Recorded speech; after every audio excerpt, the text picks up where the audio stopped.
Hi everyone, my name is Cindy Faye Swain and I have a company called PlanABrand based in Santa Barbara, California. We specialize in global brand development and licensing. I welcome you to this webinar. I just want to tell you a little bit about myself. I am a former Warner Brothers executive and I worked in the licensing arm for 12 years. I was Bugs Bunny's agent, which was really fun. And I also represented other intellectual properties such as Batman and Cartoon Network, Hanna-Barbera, The Matrix, and Harry Potter, just to name a few.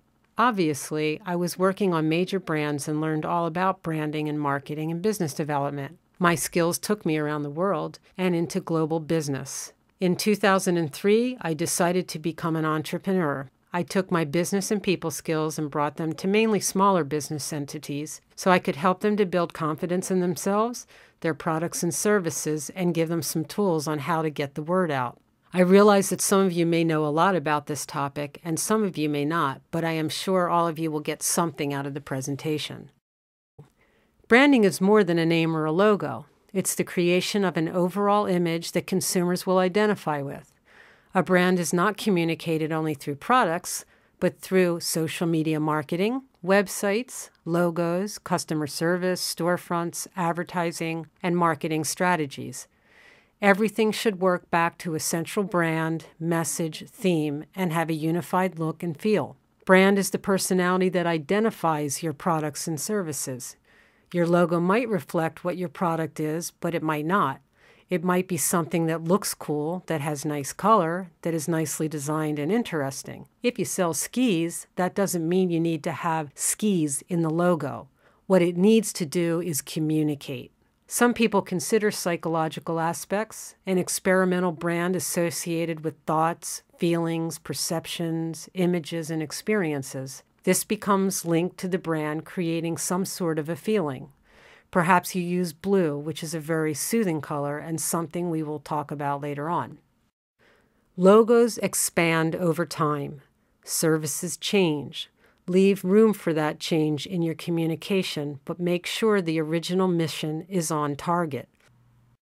The look and feel of your brand should be conveyed in your logo. Shapes, colors, and design all should be representative of who you are as a person and a business. It should convey some personality, too. How will it look in front of a blank background, a white background, on signage? Are there negative spaces? Are they transparent? Here are some famous brands and the logo history.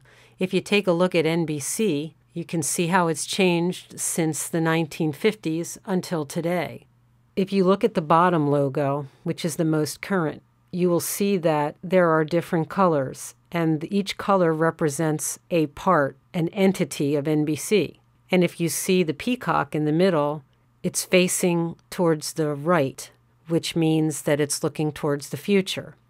A couple of other things in these logos, if you look from the 1950s up until now, there's a lot of blockiness in the logos, and you can't apply that very well on product. That's why there's a white background on the newest logo. Same thing goes for the Macintosh Apple logo. The first logo was kind of complicated and hard to read on an instant.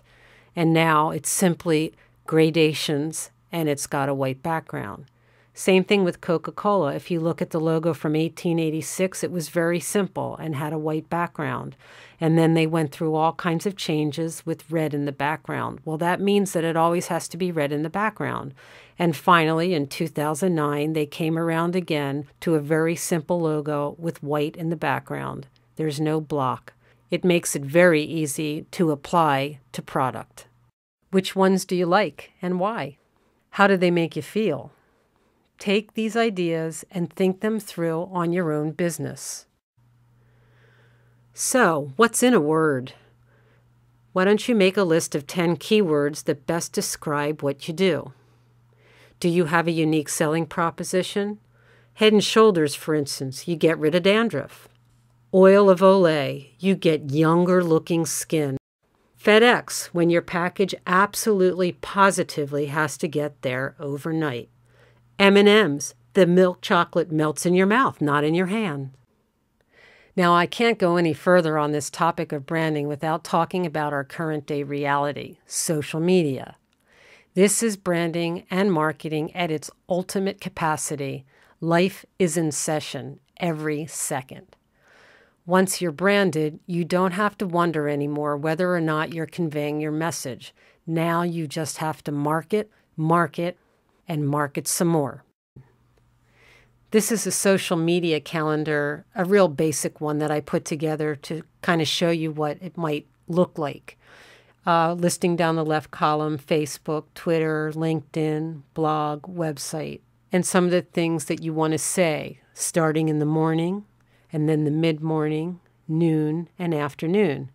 And from research that I've come across, it seems as though tweeting between the hours of 9 and 3 are best.